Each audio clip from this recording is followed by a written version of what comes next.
Hiya, Barbie. Hi, Ken. You want to go do a podcast? Sure. Jump in.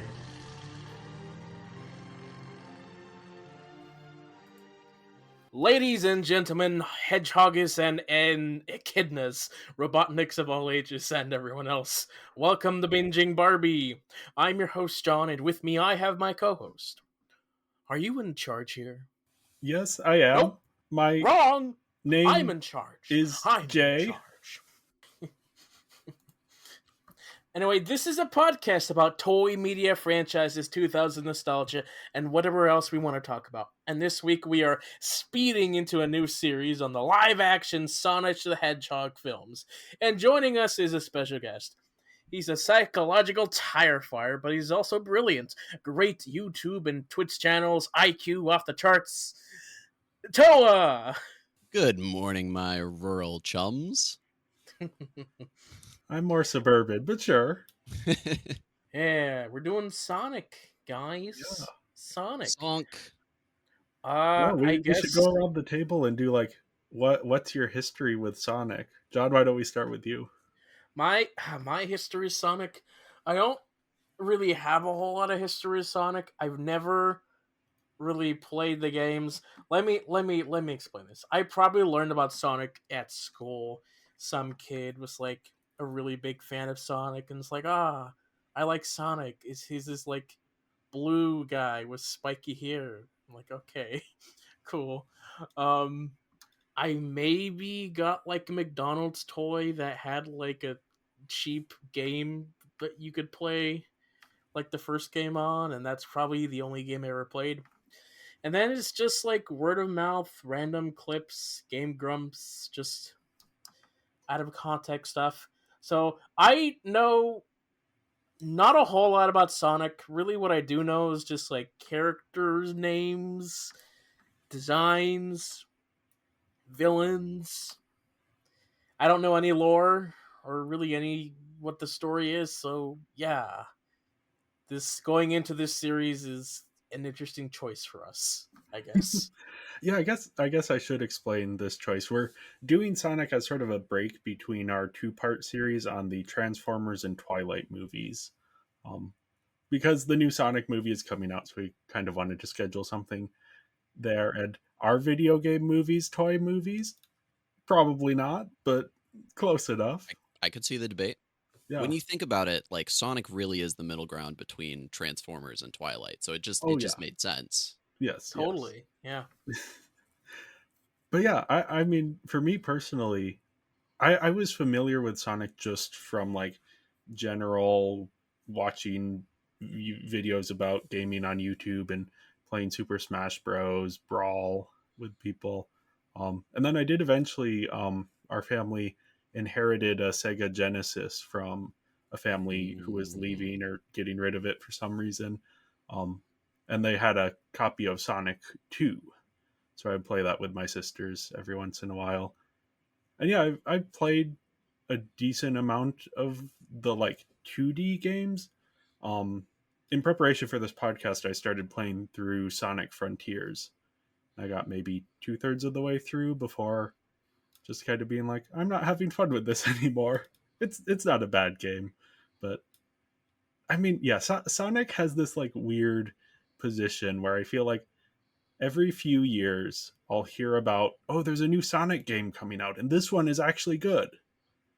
And then it'll like kind of fade into the background, and then it'll be like, oh, was that game actually really all that good? And then, oh, there's a new Sonic game, and this one is actually good.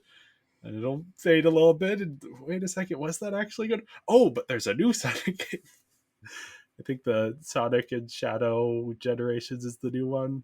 So we'll see if that follows the same trend. Yeah, I feel like I hear that phrase way too frequently is, oh, this Sonic is actually good, though. It's like, okay, I'll take your word for it.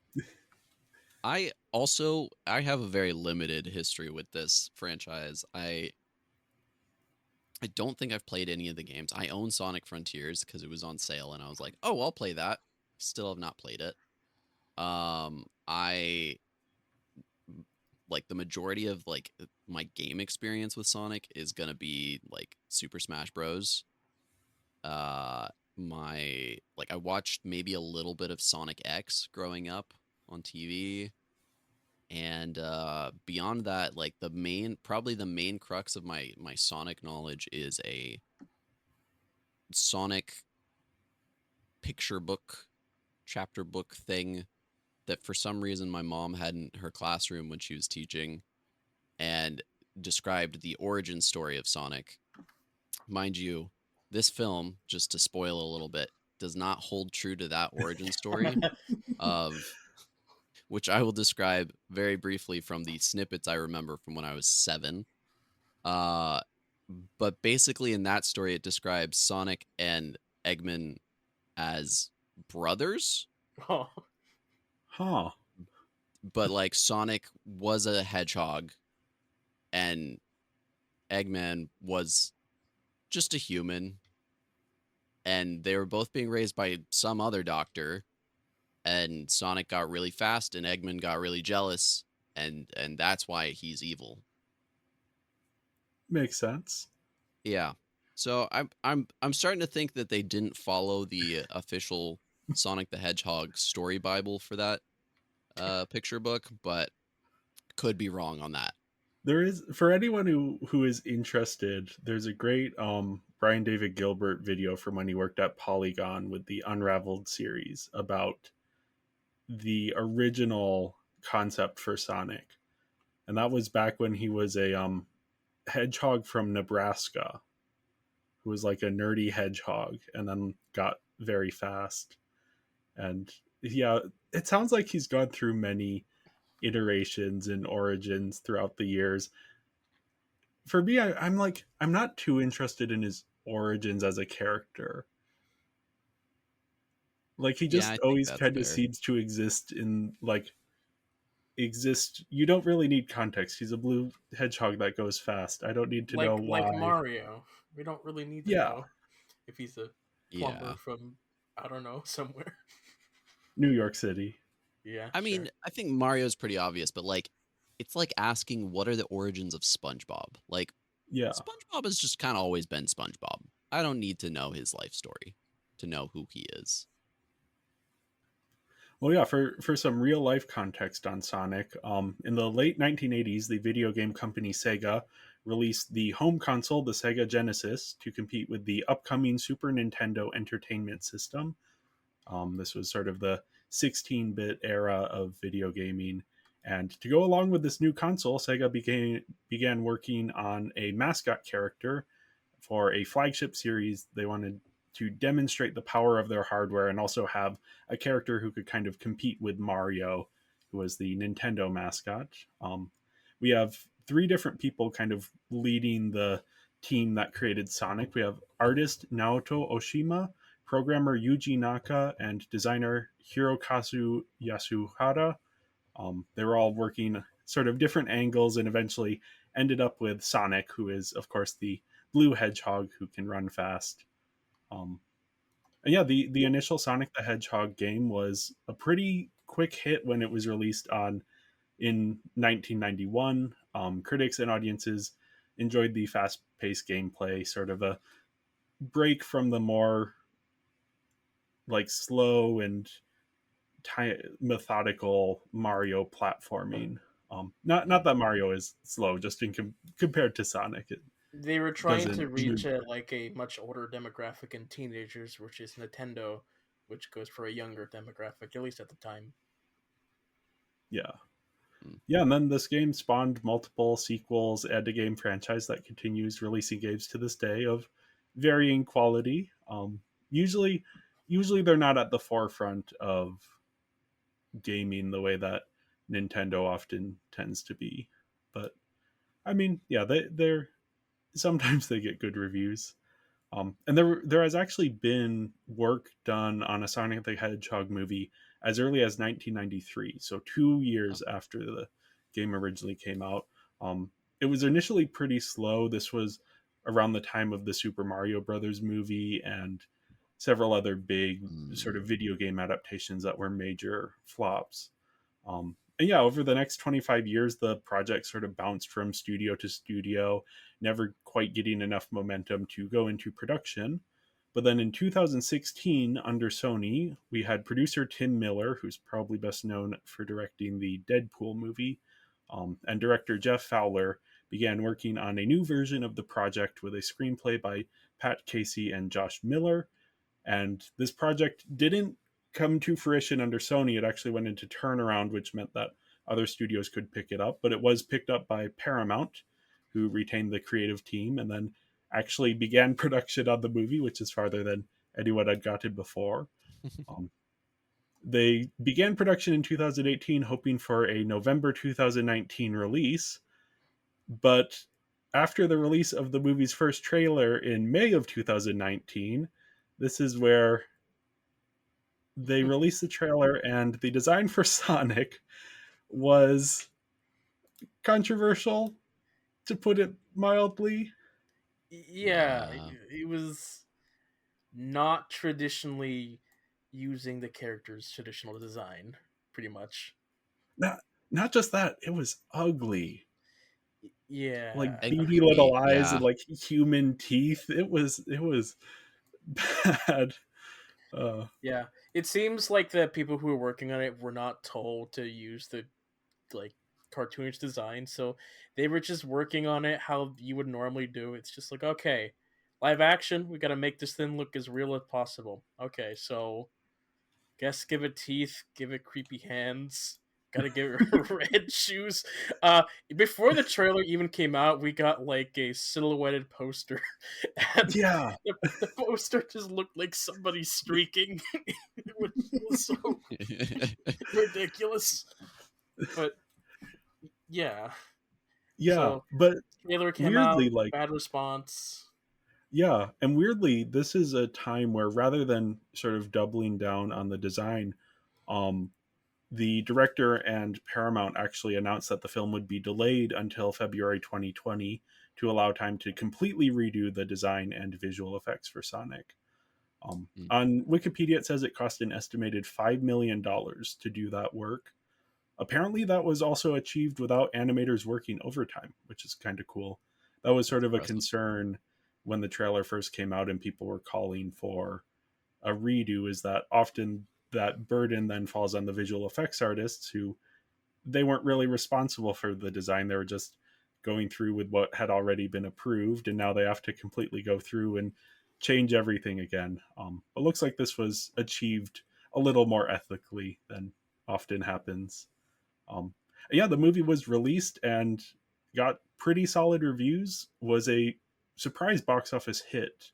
It made 320 million worldwide, which isn't a ton, but it does make it one of the most successful video game adaptations of all time. Yeah. And of course, one Now, of the biggest hits of 2020 as well, for different reasons. true.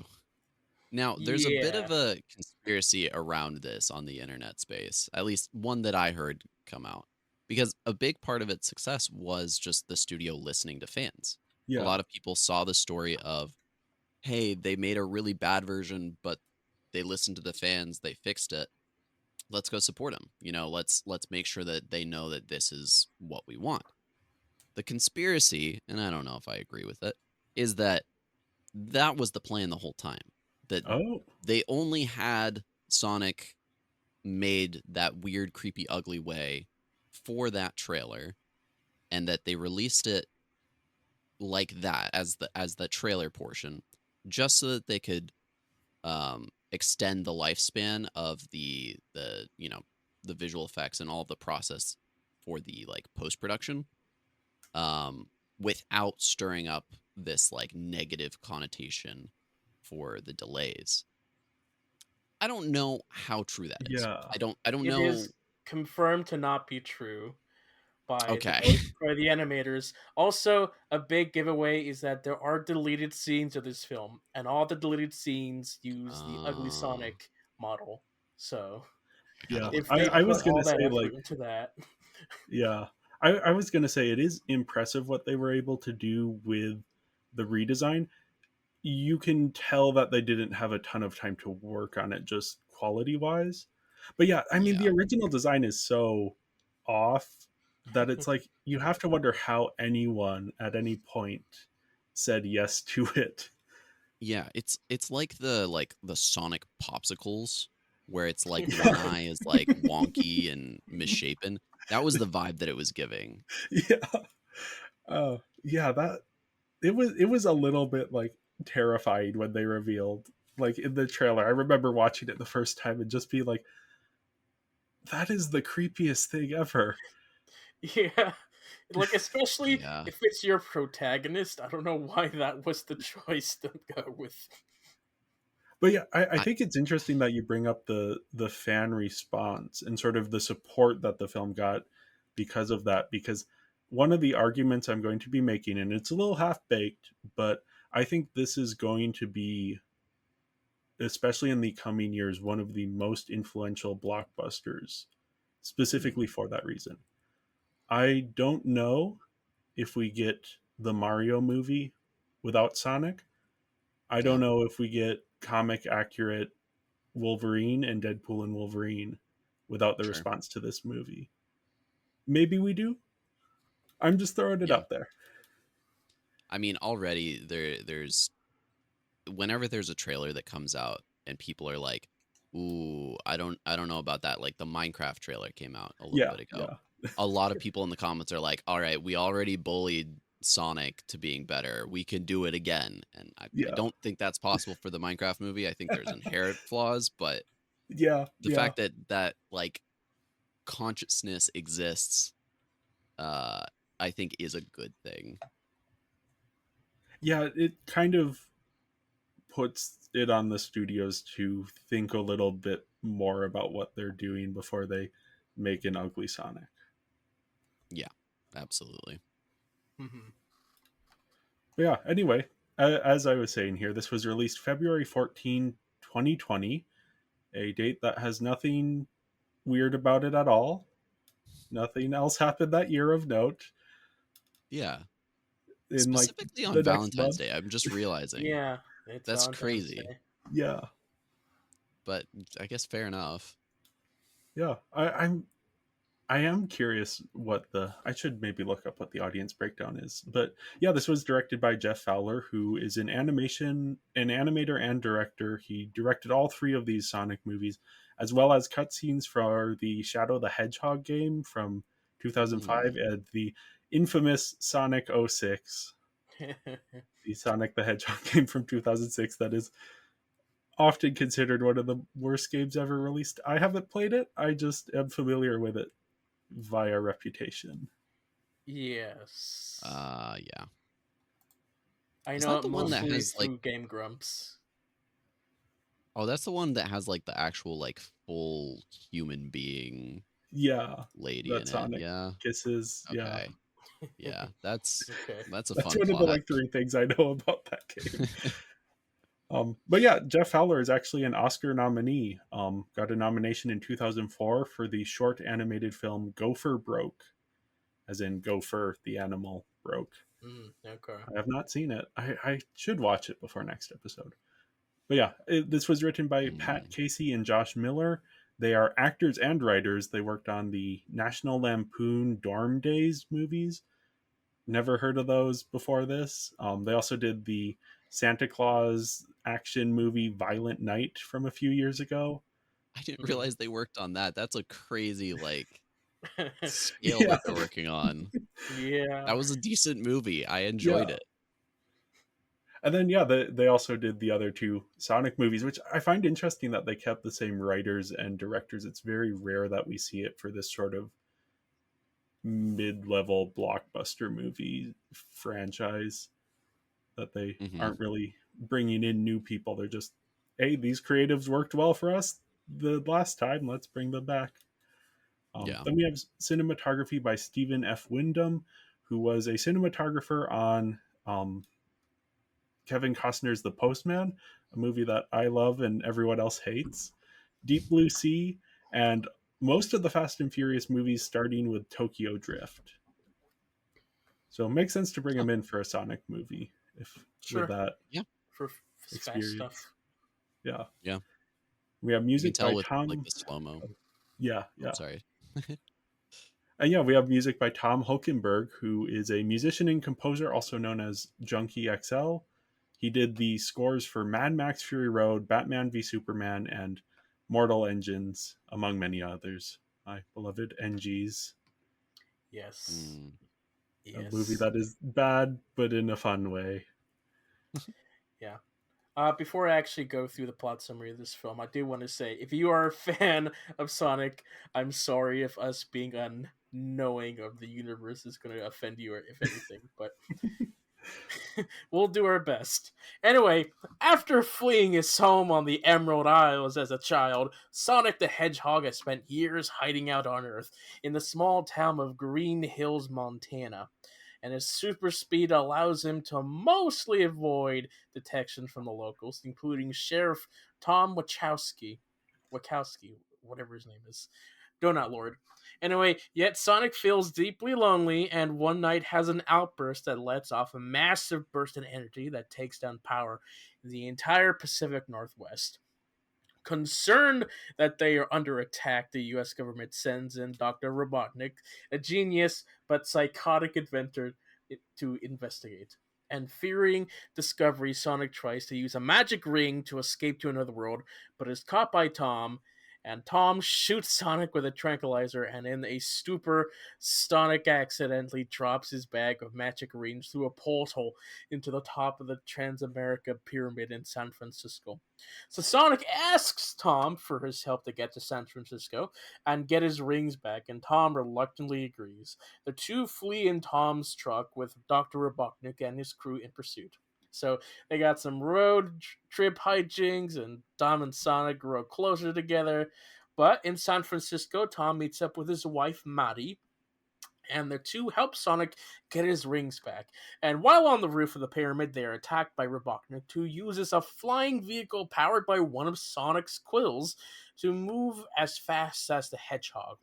Through the magic of portals, everyone eventually ends up back in Green Hills, where Sonic and Tom are able to trap Robotnik on the distant planet full of mushrooms. So, sometime later, the vice chairman of the Joint Chiefs of Staff shows up at Tom and Maddie's home to give them a $50 Olive Garden gift card as thanks for their help. Yeah. He asks if they have seen Sonic, and they say they have not. After he leaves, Sonic emerges from his hiding spot, and Tom and Maddie invite him to live with them. And on the Mushroom Planet, Dr. Robotnik vows he will soon make his escape. And in a mid-credit scene, Tails steps through a portal into Green Hills, teasing the next couple films. All right. Yeah, Oh, Yeah.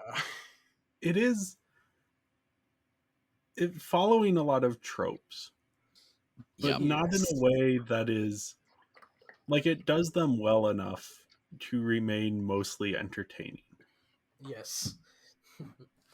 It Yeah, is I would agree. specifically following this weird genre of films that happened in like the early 2010s, where you have your CG cartoon character and your normal person. They're on the run against some sort of government thing or trying to stop something, and they always go on this road trip.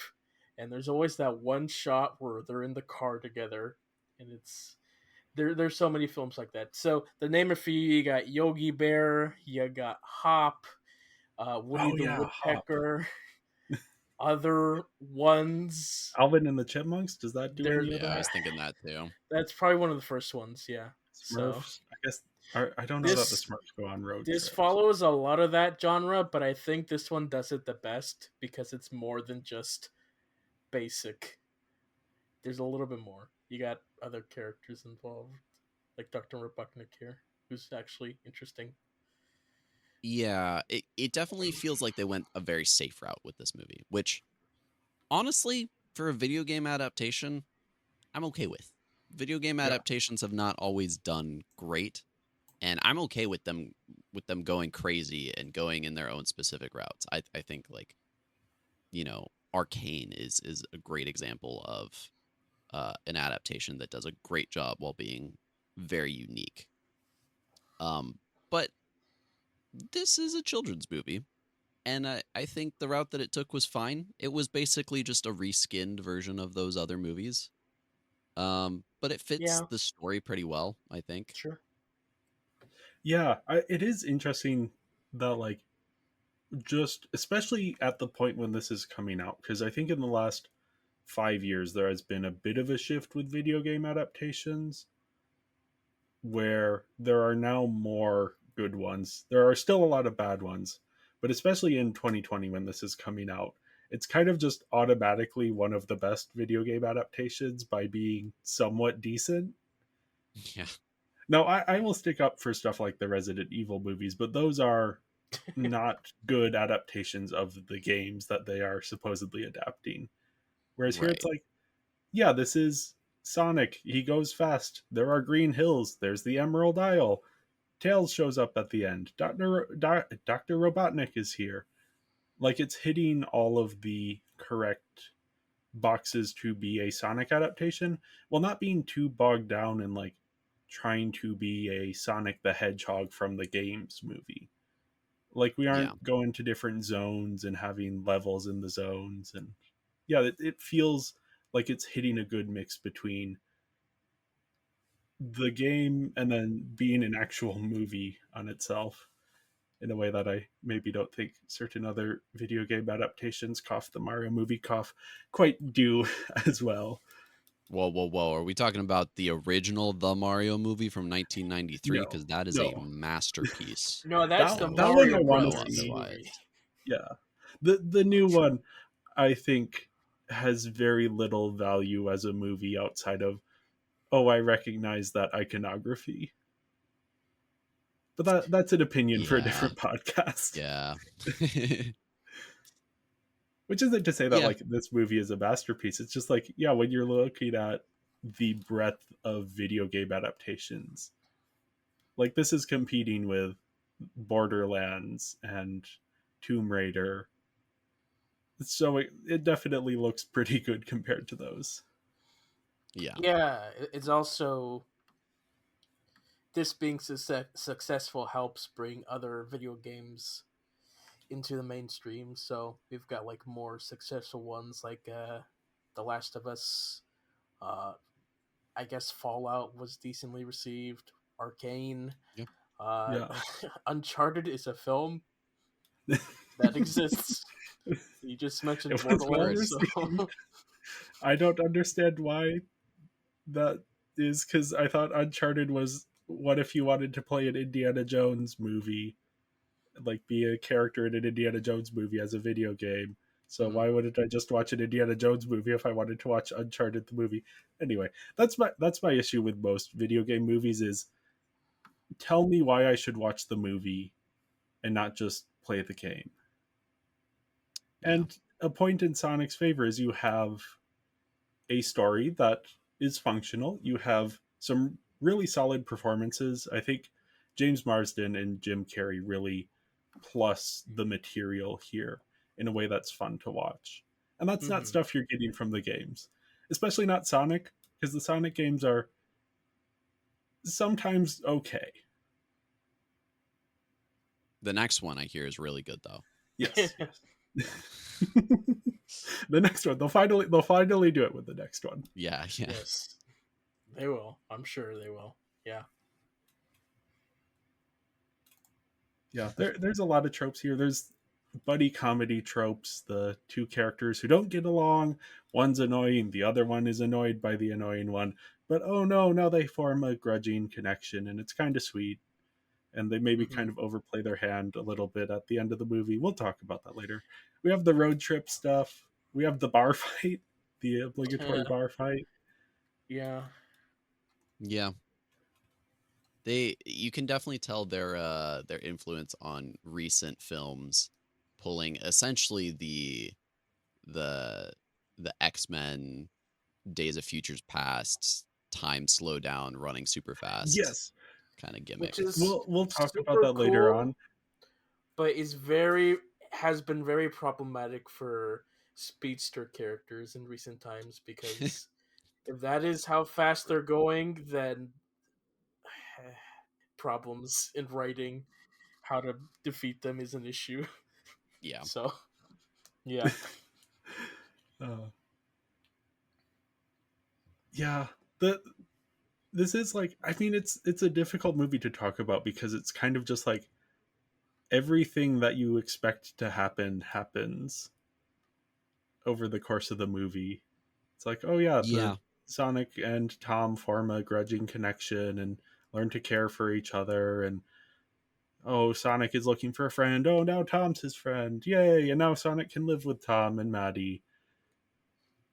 I will say one trope that this has that really gets on my nerves is the death fake out,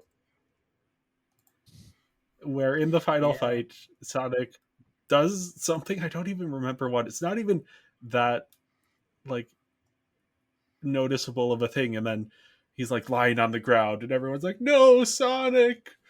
Then something happens, and Sonic wakes up. It's like they do The this in power of every anime, friendship. in every kid's movie. Yeah, it was the power of Yeah. friendship, obviously. He did. Yeah. It was Tom saying something about I think he used the word best friend or something, and then that's Okay, when yeah. Sonic gets up. And I watched that last night with a friend and I was like, "You know what? I bet you Sonic is just petty. Maybe he's just like, I'm going to lay here and somebody will call me their best friend and then I'll get up." You see, I like that Uh-huh. more than the whole death fake out thing, because every kids movie has the death fake out thing, because Yeah. it's a very like post Pixar, and Pixar does this so much. I've started like timing the time between they go, oh no, the character is dead, oh they're back, and it gets shorter each time. Sometimes they used to like draw it out for a few minutes. Now it's like 2 seconds. We got everyone crying. Okay, that's good. We're done with that. Forget At least about it. Transformers has the guts to spend the entire film with them dead. So, Yeah. I'm actually like thinking back to recent animated films that I've seen, like Disney, Pixar, that kind of, and like I'm drawing a blank as to which ones have no death fake out in there. Yeah, it is very uncommon for a like Hollywood family film to not have some kind of death fake out moment. yeah. It makes watching them very annoying for me because I've noticed this several years ago, and now it just keeps popping up, and it never works. We know the character isn't dead. We The know they're only coming back. No the one is only safe. counterpoint I can think of is Bing Bong. I haven't seen the Yes. sequel. Maybe he comes back in the sequel, No, he doesn't. but Which is, yeah, that's the only that's one that I one. can think of. I have issues with that one for different reasons, but yes, yeah, that's a. I think there might be a fake out in Inside Out too. I don't remember. Yeah. It is just something that pops up constantly, and the thing is, sometimes movies have earned that emotion where I am sad to see that the character is in danger and happy when they make it out alive. Yeah. This movie is, for the most part, a kind of silly road trip movie that then suddenly is putting these like big emotional stakes on the characters. It's like doesn't quite maybe earn it by that point. Yeah. Well, like I mean, it's Sonic. They've made how many Sonic games? Yeah. Nobody's going into this movie thinking, "Oh, they've killed Sonic. What are we going to do?" Cuz he's Yeah. the titular character. They're not going to make, "Oh, we're going to make a Tails spin-off franchise." I love I mean, Tails. they That's might. not going to happen. They Wait made for a that Knuckles Paramount mini Plus show. series. Yeah. But yeah, no, I get what you're saying. They're not gonna kill off the central character at the end of the first movie. This isn't Yeah. Game of Thrones. Well. But Game of Thrones with all Sonic characters, I would watch that. That would be interesting. I wouldn't be surprised if there is a comic. One of the comics is like weirdly politically complex, because that seems to happen with these toy media or like kid media franchises. Is you're watching the movies and you're like, oh yeah, this is whatever, and then you hear about the comics and it's like, oh, there's like Dune level lore going on here. Yeah. uh, Uh, one thing that really surprised me, and probably shouldn't have, but this has like a very internet sense of humor. yeah. Like there's the Keanu Reeves references, which are funny now that Keanu Reeves has played Shadow the Hedgehog in the new movie. Mm-hmm. Um, there's the Tom calls raccoons trash pandas at one point. Sonic flosses. There's just pop culture references all over the place. I honestly didn't hate it as much as I thought I would. You have that Sonic drawing from Crazy Yeah. Titanic. Guy. Yes. You know, I think part of it plays into the fact that like going into this film, Sonic has always been like a nebulous age for me. Like I don't know how Yeah. old Sonic is. In this film, it's clear that he's not an adult. He's more of a maybe a preteen kind of maturity level. I Yeah. thought of him as like 10 years old Okay. and maybe I was like thinking a little between older, 10 to but like 12. stunted a little bit because he hasn't had much social interaction. That's fair too. But because of that, it's like, okay, that makes sense that he loves Keanu Reeves movies. Yeah. He does the floss dance several times throughout the film. Um, it it all just kind of tracks with his character in this, and I was like, okay, some of the commercials I remember people reacting to, like they redid Sonic, and everyone was like, yeah, that's awesome, and then they saw him floss, and they're like, I don't know now, I think but part of why it works for me is that like this is the last time I was at the forefront of being aware of what is popular with the kids these days. Because this was mm, um the my junior year of college. And then like as soon as I was out of college, I could no longer keep track of what was popular anymore. So it's like, yeah, Flossie, that's still like my go-to. What is the popular internet dance? Oh, it must be Flossie, even though that's like must be, 5 years out of date now. More, who knows? So yeah, I yeah, enjoyed it. Yeah. Weirdly, in a way I didn't expect to.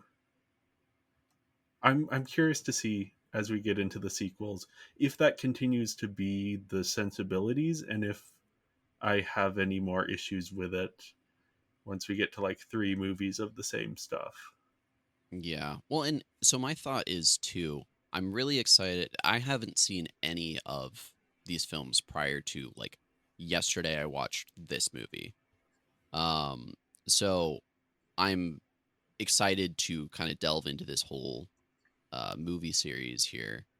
And part of the excitement is this movie is very tropey. You can tell it took them a long time and they're really trying to play it safe and just try and get people hooked. The next movie, I feel like they went through all the tropes with this one. So like maybe it won't be as tropey. I don't know. Yeah, But I'm excited by that. that is something that does sometimes happen with these kind of projects where like yeah the second one doesn't have the same pressure on it so they're able to let loose a little bit more.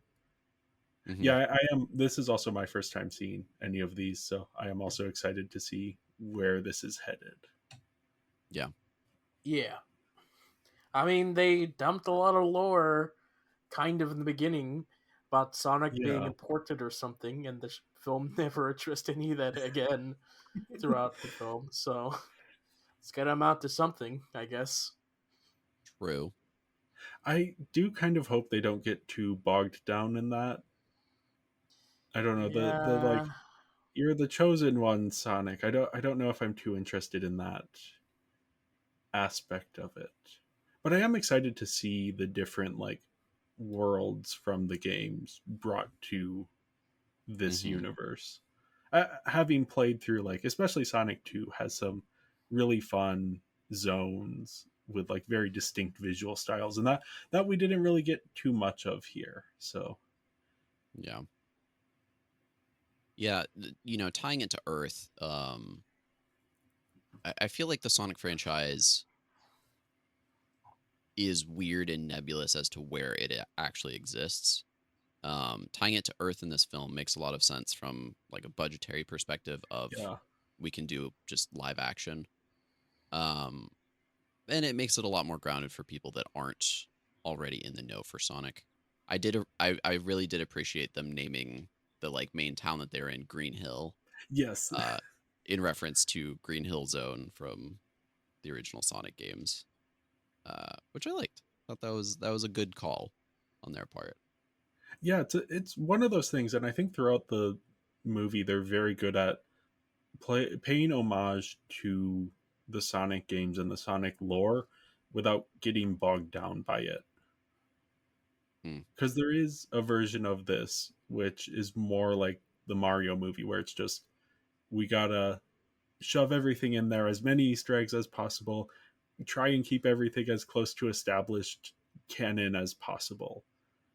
And I think Sonic kind of being a B tier video game franchise, there isn't nearly that same pressure on the movie to be this incredible adaptation. Because it's like, if the Sonic movie doesn't work, you just kind of shrug your shoulders and say, "Well, yeah, of course." Yeah, So sure. they're allowed a little bit more freedom to interpret things in their own way that makes sense. As you were saying, bring Green Hill Zone into live action and have it be a place on Earth in Montana that just has Yeah. some like nice hills. Yeah. It's not the most amazing story. Again, it's very safe. Um, but because I found it safe, and I kind of at this point just want a little bit more oomph than just the safe stuff, I gave it a 2.5. Yeah, I gave it a 3.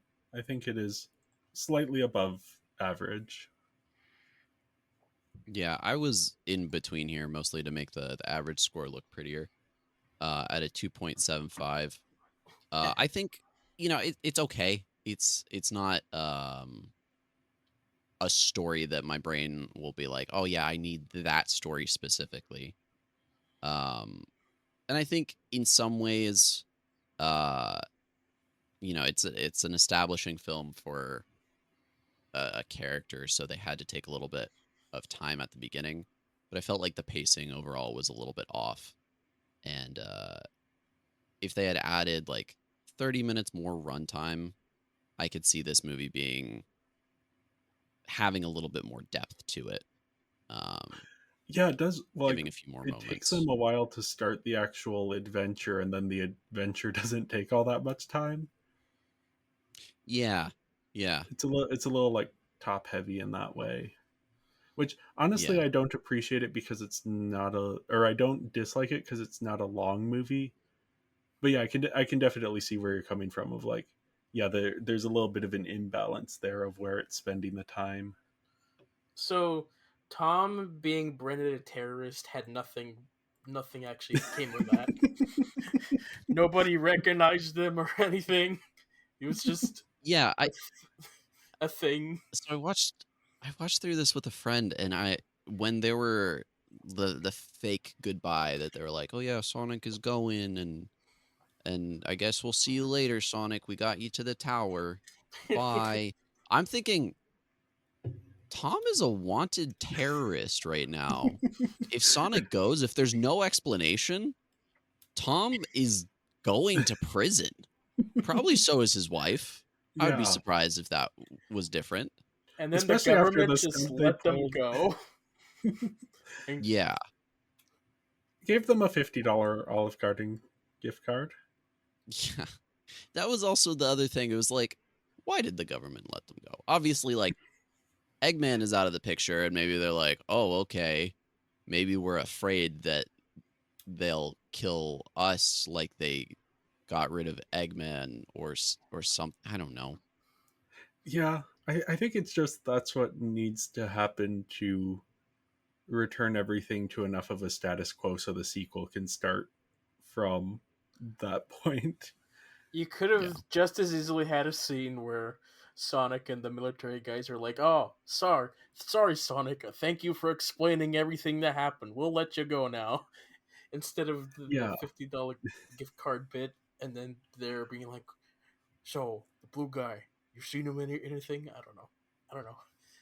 I Yeah, do have to say I love the $50 gift card joke.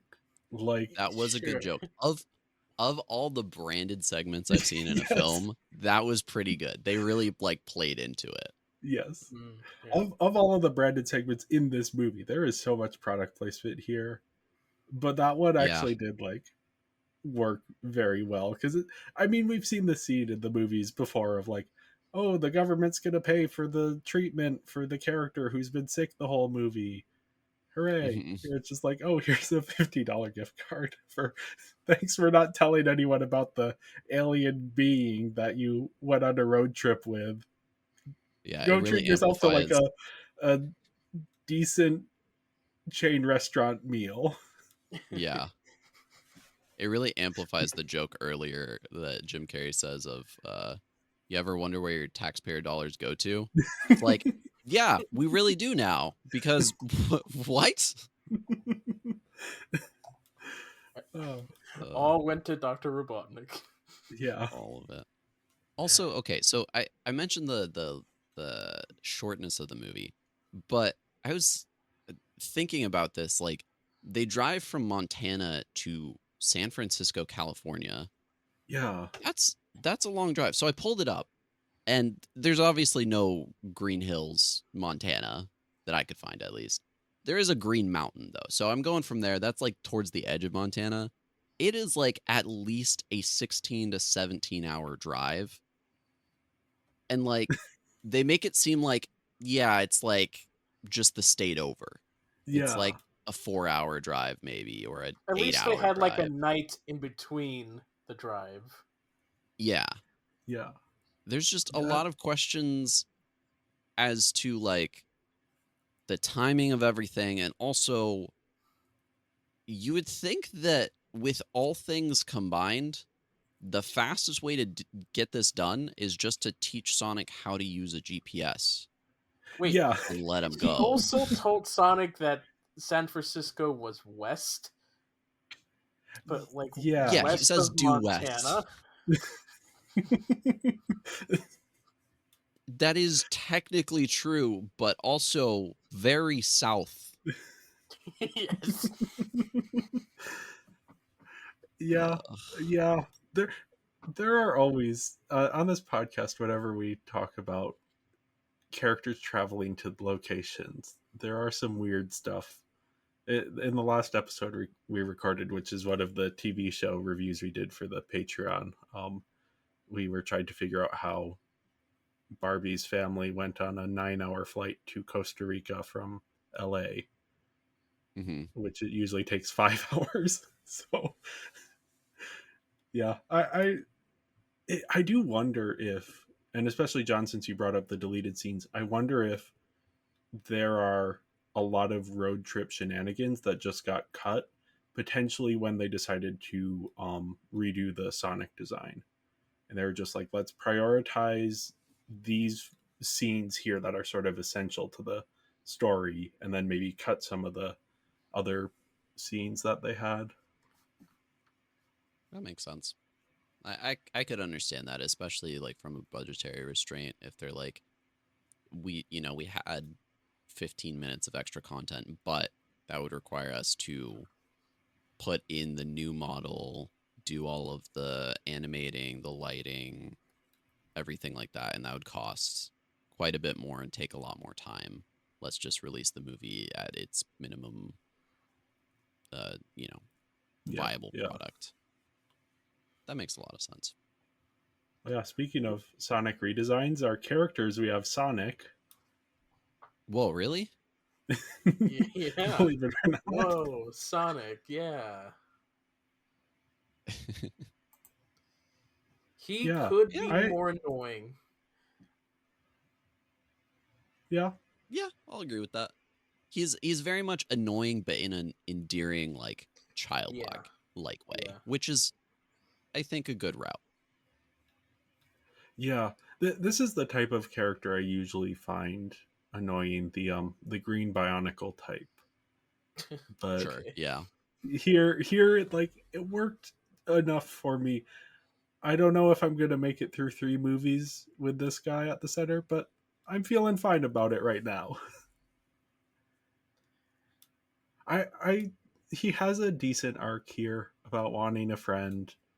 It's like the most basic arc you can give this character, but they don't mess it up, so it works. As soon Yeah. as they start And it giving him has flaws, then it's going to become more annoying. I mean, depends it, on how interesting the flaws are yeah. and how I much he think grows. he does have flaws in like his own immaturity and uh willing or unwillingness to be quiet and just sit still. Um and I think yeah, I think he's just fine. He's just dude. It Yeah. makes sense. He's kind of in a weird position as a video game character. He has more Mhm. personality than Mario, but he's not the most interesting character in his franchise, I don't think. Oh yeah, And I don't know for anything sure. about the franchise, but I look at like Knuckles or Shadow and I'm like, I want to know what's up with these guys. With Sonic, I'm like, I don't really care, but I'll watch a movie and it's pretty good. It works. Yeah. Yeah. He does have some like touching moments with his arc being like I just want a friend where Yeah. it's not like he's never directly telling the camera. And I think that plays into his like childlike personality where he has it written down on his bucket list. He immediately goes past the term friend to best friend when describing Hmm. his relationship with Tom. He's very like in that mindset of yeah, this is where I am. And he gets visibly upset when Tom is like, well, I don't know if we're best friends. Like that's a bit of a stretch. And you can tell like that's his motivation. That's one of his motivations. Um, and I appreciate it's nothing crazy as a character arc. It's not complicated, but it's nice and endearing and kind of breaks your heart when you see like one of the to-do lists is I just want to make a friend. It's like, Yeah. oh, okay. Yeah. Yeah, there are some very sweet moments. And I was rooting throughout the movie for him not to go to the mushroom planet. Mm-hmm. Because that's his other sort of arc is he's like he has to leave but he doesn't want to. And then he finds a way to not. And I was like, oh yeah, that's nice. Yeah. I do, just as a side note, appreciate them choosing a mushroom planet as a dig to Nintendo. Yeah. It's like, all right, that's clever. I'll Yep, give you yep. that. Uh, Now we also have Tom. Mm-hmm. Yeah, He just kind of seems Tom. like a nice Yeah, he is. The actor that plays Tom pretty much plays this character perfectly Yeah, guy. in most films that he's in. Yeah. I think he wasn't He- he also in Hop, playing the same character. I thought Hop was. Let me look this up. He might have been. Because I I know that thought Hop he was was the. one of the human characters who had to deal with the CG character. Oh, he Because I he is think in Hop. Yep. the rabbit is Russell Brand. Okay, that's what was yeah, confusing me. Yeah, I had them switched in my head. yeah, Mhm. yeah, yeah. Same. And so that character type is just like basic nice guy. Maybe that he wants something that's like contrary to the animal character, and then they make up in the end, I guess. Yeah, Yeah, he does obviously like he does have a pretty decent range. But most of the time he's like the good guy character that's like lawful good, maybe a bit of a dork, but like lovable, immediately good guy um, character. yeah. Aside from the only example I have contrary to that is the show Jury Duty, which I highly recommend, where he is playing himself as a very arrogant, egotistical version of Oh, himself. And it is lovely. Uh, I think it's on Amazon Prime if okay. anybody wants to see it. Hilarious show. Um, Yeah, yeah, he he does play a little bit against that type in Enchanted, where he's like the Yeah. himbo prince. But even there, he's like, yeah, he's just James Marsden is just great at this kind of like the guy you're rooting for. I actually think he's Hmm. like that makes him bad casting for Cyclops. Though part of that problem is also he's wearing the visor the whole time, so you can't see his eyes in any of those Yeah. X-Men movies. But yeah, no, he's just like, and I like that his arc is that because he's a nice guy, he does the right thing. He doesn't always want to, but he always does it. And so his arc Yeah. is about learning to find the fulfillment in, he doesn't have to be doing these big things and like solving crime in a big city. He can do that in Green Hills. Um, just kind of like around his community, help people out. That's enough. He Yeah. doesn't need to do anything else to be a good person. He does end up like saving the world kind of just by being in this movie and helping Sonic out, but yeah. Yeah. He at least saved Sonic Yep. and maybe us from the U.S. government. Or Dr. Robotnik at the very least. Yeah. There's that one Oh. scene where he puts Sonic in a bag and then just incriminates himself so badly. Oh, that is the best scene in the movie It's when they're crazy. going up the elevator. It's like, do you have your child in that bag? No. It's a child, but it's not mine. Yeah. It's like there are so It's many like better lies that you could have told there, and that's what you go with. Okay. they don't even call the police or anything. They're just like, okay, I know. I guess Like that's terrible normal. human beings. This is a terrorist. According to the news, he has been on the news as a terrorist. He shows up The with a only one child who- in a bag. I guess the only one who watches the news is the sister. So Yeah. I guess so. Oh.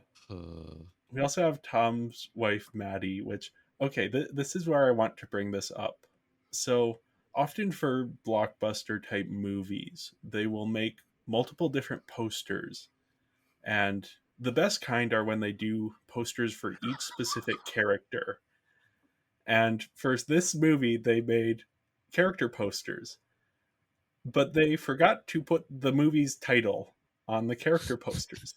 So for Maddie's character poster, it is just the name Maddie with a picture of Tika Sumpter as Maddie. And it looks like if you put it separate from any other Sonic posters, you would think that this is a poster for a movie called Maddie. yeah. About a like No, slightly sassy lady. I legitimately saw that and I was like, is this a poster for another film? And then I realized it said Maddie, which is her name in this film, and I'm like, wait, wait a minute here.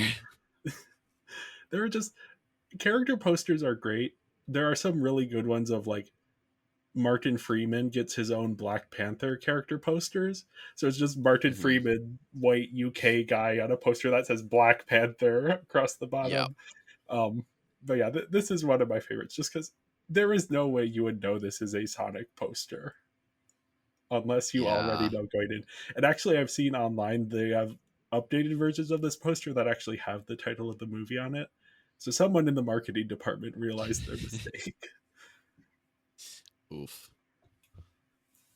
But yeah, Maddie, Yeah, Maddie- she's just like she's supportive and nice. She's a chill character. It could have been that she was like the side villain, right? And Yeah. where it's like, no, like we gotta move to San Francisco, and you like, how dare you jeopardize our future by helping out this animal?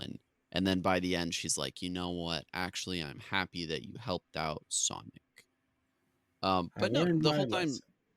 the whole time she's like, you know what? It's chill.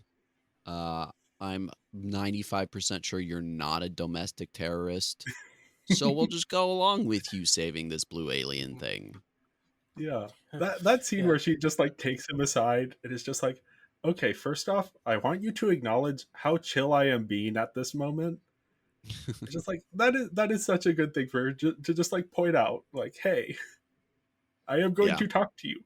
First, I need you to understand you are putting me in a very difficult situation, and I am okay with that, and we are going to work through it. It's like, yeah, Yeah. that is not what you expect this kind of character to be. And so it's nice to very refreshing that there isn't like that point of conflict. We do still get it, but in a funnier way because it's um not Maddie, it's a different character who Mhm. is providing that contrast. That is of course Rachel, Mm-hmm. her sister, who is the best. Uh, She's got some of the Or the funniest moments worst. in the film, I think. yeah, Yeah, a little bit of both, honestly. I just enjoy every time she shows up, and like the running joke is she's constantly suggesting that Maddie get a divorce for the most mundane of reasons. Yeah. But then then when Sonic shows up at her house and she is like suddenly in the middle of this giant movie and she does not want to be in a Sonic movie. True. No, they had True. to And tie her up to the couch and everything. Yeah. yeah. But she's also like very resigned to the fact that okay, I guess I am now in a Sonic movie. And like I don't like this at all. And I am going to try my best to get out of this Sonic movie. But now I'm tied to the couch and I kind of just have to be here.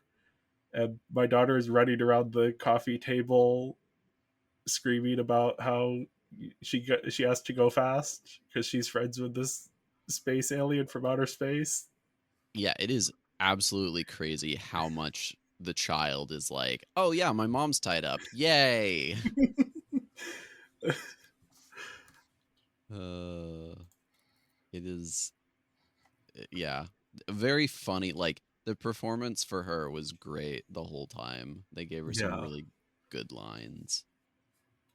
She is kind of the voice of reason character. Like at first, yeah, asking for the divorce is like, okay, you just why?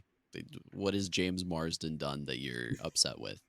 But like partway through, it's like, yeah, he's been branded as a domestic terrorist. He's tied me up. He's brought a weird blue creature into our house. These are all weird things, yeah. admittedly. I also just love the Fitbit comment where she's Yeah. tied up to the chair and she's just like sitting there like, since I'm here anyway, could you just grab my Fitbit while you're running around the house screaming like you're Sonic and like give me my steps? Yeah. She's like, okay, well, I've resigned myself to the fact that I am a captive in my own home. At least do something for me. Uh, So good. yeah, I know people who have Fitbits, and especially like my grandmother used to give her Fitbit to my young cousin while he was running around to get her steps in. So that is definitely something I have seen happen. So I Hmm. enjoyed the reference there. Uh, Yeah, speaking of the kid, Jojo, it was very sweet that she gave Sonic her shoes. I don't understand why those shoes are special shoes. I wonder if they were supposed to be a product placement that the deal fell through, and so well, it did have a logo on it. I think it was Puma okay, that I saw. Yeah, I don't remember any advertising campaigns about those specific shoes being sold though. I think that's if they didn't do that, that's a huge like waste yeah. because they could have. They would have sold, I think. I guess, Really and I don't know if it seamless red was, shoes. Yeah. yeah, I don't know if it was that because I kind of interpreted it as Sonic just kind of like burns through shoes because he runs so fast. But Mm-hmm. maybe it was supposed to be more of like, oh, he just hasn't gotten a new pair of shoes in a long time. But I was like, Yeah. why are these shoes any different than the other shoes he's had in the past that he's burned through? Because they're Yeah, red. it could just be that like that's true. Red does make you run faster. Yeah, yeah, It could yeah, it could just be that, you know, he's been living essentially on the street for a long time, and so any shoes that he would get are going to be secondhand and already yeah. worn, and he wears through them more. So, yeah, I don't think this is the be all end all of shoes, uh, but the gesture I think is the more important part of somebody giving him a gift, Yeah. which is very sweet. Yeah, she just kind of shows up for 2 scenes and is fun to see show up, but doesn't really have anything of consequence to do Yeah, besides giving him the shoes. she's definitely like another character that is like for the parents, because the parents are Yeah. bringing their kids to this, and obviously if that is part of the demographic, an appeal to those parents is to have a cute kid in the film. If they already have children, it's likely that they like cute kids in films. So, uh, And and it honestly lets kids know, like, hey, here is a character who is like you, who is interacting with Sonic. Isn't that cool? yeah, Because it is kind of weird how childless this movie is for being a kids movie, ostensibly. hmm Like, most of the time it's Sonic hanging out with James Marsden, an adult man. yeah, So yeah, it is nice to have that, like, oh, there is an acknowledgement there. yeah, But on to yeah. I the agree. villains. We have Dr. Robotnik. Or just Jim Carrey. Yeah. This is Jim Yeah. Carrey makes this role his. Yeah, I, so I was talking with my friend about this yesterday, and I thought about it, and I'm like, you know, I don't know too much about Robotnik as a character. I don't. Jim Carrey is not the person I would have thought of when casting, and I don't know if he matches the character of Robotnik. But I just enjoy watching Robotnik or Jim Carrey have a good time as Robotnik in this film. Like Yeah. he just makes the character his own, and it's fun and enjoyable, but not so threatening that anybody's actually going to be afraid of him. It's just fun. Yeah, he hits that, like, very correct note of being like a family movie villain who, yeah, you're never worried that he might win at the end of the movie, Yeah. but you're still kind of just having a fun time watching him. Yeah. Yeah, And yeah, he I helps. think a lot of that has to do with the performance. Yeah. I don't know if anyone else could have brought that to this role. I mean, I'm sure other actors could have, but I I mean, think Jim Carrey is specifically uniquely what suited. Carrey does. Yeah. Yeah. I'm sure there are probably other actors who could have done Robotnik more accurately, but for what they were trying to do with this film, I think Carrey was Carrey. He Yeah, and carried that part of the film. Uh, yeah, and it is interesting that, like, yeah, you bring up who Robotnik is in the games, and I've only played like some of the 2D games and then Frontiers. And mhm. Robotnik doesn't have like a ton of character in any of those. But I do think it is interesting that I have not seen people online complaining about Jim Carrey's performance here the way that I would expect from someone coming into a beloved franchise and playing a beloved character in a way that is very different from how they have been portrayed before. Yeah. And with this film serving as like the pseudo origin story for Sonic, it serves as kind of the origin story for Robotnik as well. Yeah. In that by the end of the film, we see him in an attire that looks a lot more similar to his video game attire. Which I'm okay with films not giving us like the comic accurate or the game accurate clothes, but building towards it and at least having that show up eventually. So I like that. Yeah, I think they did a very good job. I mean, I also love his style in the beginning of the movie where he's like the wearing the all black with like the red accents. That was cool. But hmm yeah, they're doing a good job bridging the gap of like this is both a Sonic thing and it's also kind of its own thing. And yeah, Yeah, I do almost wonder if there hadn't been that controversy with Ugly Sonic, if people wouldn't have given them leeway with things like Jim Carrey as Robotnik. Because that's fair. I think people went into this because of the whole Ugly Sonic debacle. They were rooting for the movie in a way they might not have if this had just been presented as is. Yeah, and I also think like Ugly Sonic makes for a way different tone for this movie. Yeah. Like this Sonic is cute and appealing and has that childlike wonder to him. The old like Ugly Sonic looks like a middle-aged man with a weird creepy CGI face.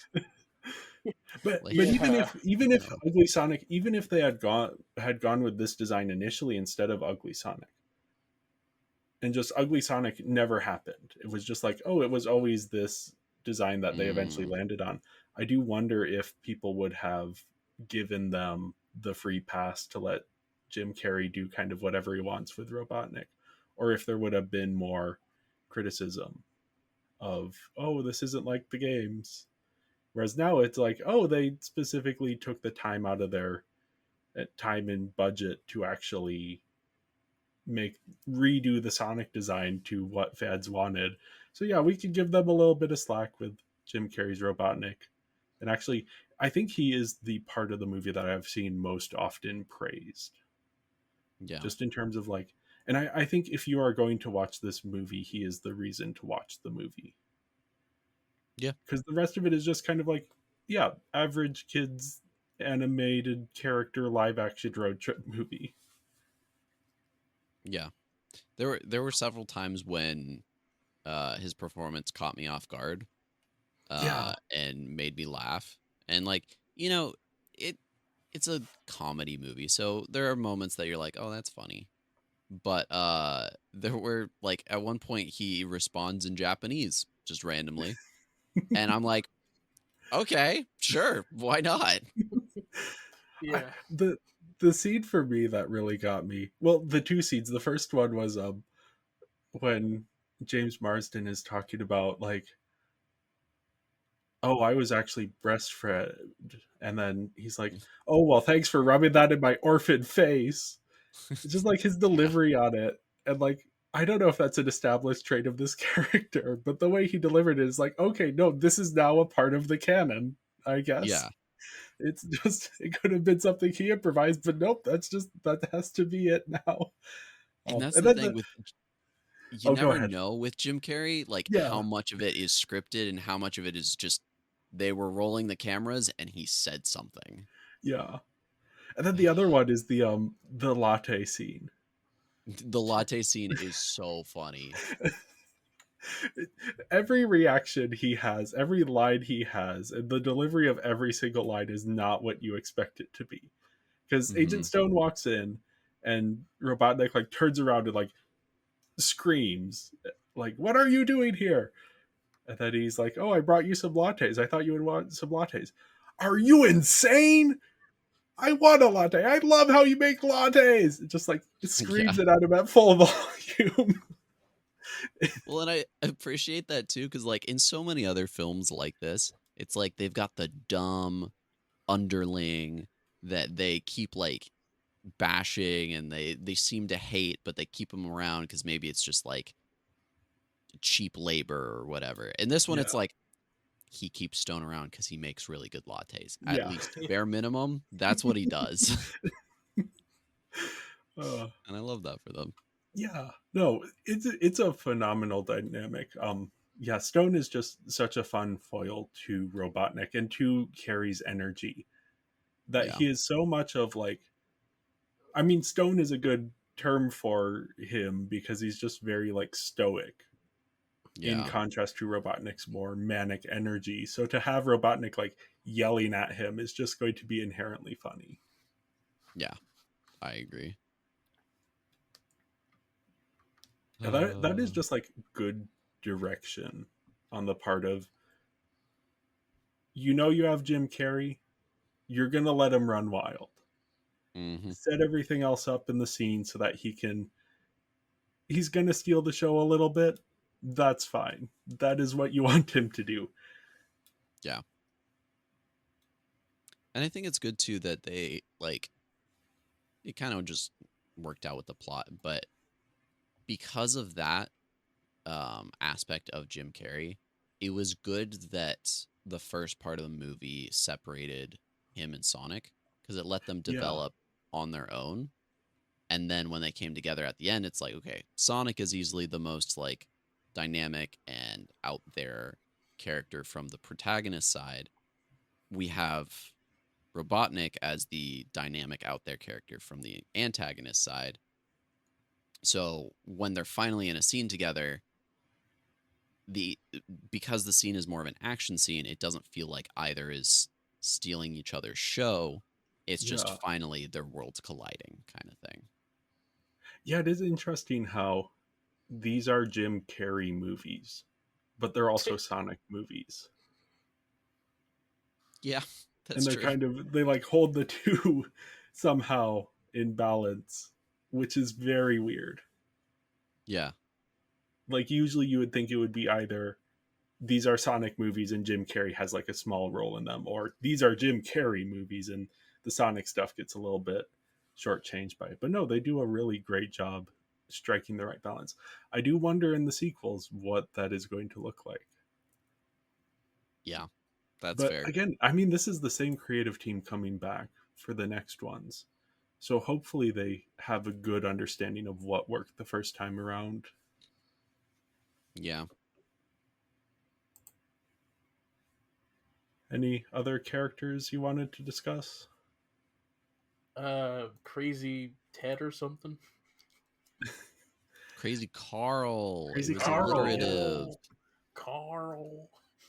I love that he got his I comeuppance at the end. He got validated. Yeah, I do appreciate the line from Sonic being like, yeah, you should just call him weirdly observant. He wasn't crazy. It's Yeah. like, you know what? Valid. Rewrite that stereotype. Yeah, Yeah. there was also the like cop, the other cop that was Oh like the yeah. dumb one. And I thought in the first few lines of the film, I thought surely they were just both being sarcastic with each other. And then they were like, "Oh no, he's actually dumb enough to think that his boss is in the ocean somewhere and then got back to Montana." And I was like, that's a hard pitch for me if I'm honest. Yeah. It's like Yeah. having just watched Twin Peaks where you have Deputy Andy, and then somehow this character is like Deputy Andy times like 100, just in terms of like, how did this guy get this job?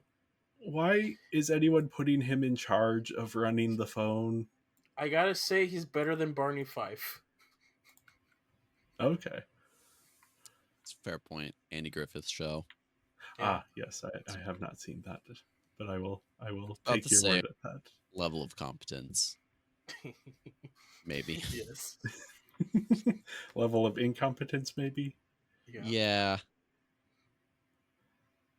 Uh, I do yeah, think the one thing that was missing for me as far as characters go is I felt like with the whole plot, the character arc for Tom being learn to accept what you have and really appreciate it. I think it would have made more sense to me is it if there was a little bit more interaction with the townfolk at the yeah, beginning of the film. Because it didn't feel like he was particularly leaving a community that he already knew. It felt like he was just moving to a new town. Um, yeah. That actually confused me at the beginning of the movie. I was like, is he from Green Hills? I just kind of yeah, assumed he was from somewhere else and had moved there. yeah. So So yeah, that is like, yeah, the sense of his connection with the community. They don't really get into that. yeah, like if Sonic showed up outside my window and I was like, "Yeah, I'm actually moving soon." He's like, "Oh, but where you are, why would you move from where you are? You've got, the community. I'd be like, I have lived here for maybe a couple years. I don't have a lot of connections around here. Yeah. Sonic, I'm not gonna live here much longer. I don't care what you I, I say. It's okay. I think what the film was trying to more so portray is that he wanted a more important role in life than just sitting there with nobody speeding or anything. 'Cause that's why he wanted Yeah. to go to San Francisco. It's like, I want to take on like the big crimes and such. And then the film just kind of forgot about that and just turned it into but people and such. Yeah. Yeah, there's a bit of a disconnect between what it is, the arc that he is going on versus how they convey his situation at the start of the movie. Yeah. And I guess like maybe he found meaning in essentially becoming a surrogate father to Sonic. Yeah. And that was his meaning. It wasn't saving other people's lives, but uh, being that father figure to Sonic is like saving his life every day. And I that's a cute guess. sentiment. Yeah. Yeah. Also, being a terrorist was probably too much action for a lifetime or Look, something. Actually, guys can't that have is, hobbies these days. Come on. that is a decent point of like, he can get away with that having been on the news as like domestic terrorist in Green Hills where he knows everyone. So Hmm. he can go up to each person and say, that's not who I am. If a guy shows up and you live in San Francisco and the cops show up and one of the people was on the news 3 months ago as a domestic terrorist, that situation is not Does raise going more very questions. Yeah, well. he might not actually have that acceptance letter anymore after his Yeah, shenanigans. just from like a publicity perspective, Yeah, it that's would be like, a hard sell on the public to be like, yeah, it was a bit of an oopsie that he was a domestic yeah, terrorist. Don't worry yeah. about it. Yeah, but nobody's gonna read the fixing of that. They're just gonna remember the first part of that. Where it's like, you're a suspected terrorist. Yeah. Yeah, yeah. Anyway, I give the Um, characters a 3. I gave them a 3 as well. I also gave him a 3. Consistency. Yeah. Yeah, Nothing amazing, nothing terrible. yeah. Onto the visuals. I gotta be honest, the live action stuff is a little bit flat. Pretty much, yeah. They have these Yeah. like gorgeous filming locations, especially for Green Hills. They were filming in Vancouver, Canada. I don't Yeah. remember which part exactly, but they have these like gorgeous mountains, and it just looks so like gray and dull. Yeah. I think this is probably a symptom of an animator moving into live action for the first time and having to adapt a little bit to the medium. Yeah. I could see the case where they're trying to argue that like um you know the whole point of it is that it is a boring town in the middle of nowhere. And the city is a little bit more of an exciting spot. Or I could also see the argument where it's like a boring background helps animated characters pop out more. That might, Um, yeah, that might be it. Yeah, to yeah, me, it just felt a little TV. Well, Whereas I'll once give it you that. actually got into like the it is action Vancouver. scenes and the CG, like the actual animation part, it felt a little bit more engaged and a little bit better executed. I did think there was some like good cinematography at times. But yeah, Yeah, especially the action scenes actually have a little bit more juice to them. I did talk about this a little bit before. I do think Sonic looks a little bit unfinished, but yeah, given everything that went down with production, I think that makes total sense. That is not anything I am going to hold against the movie.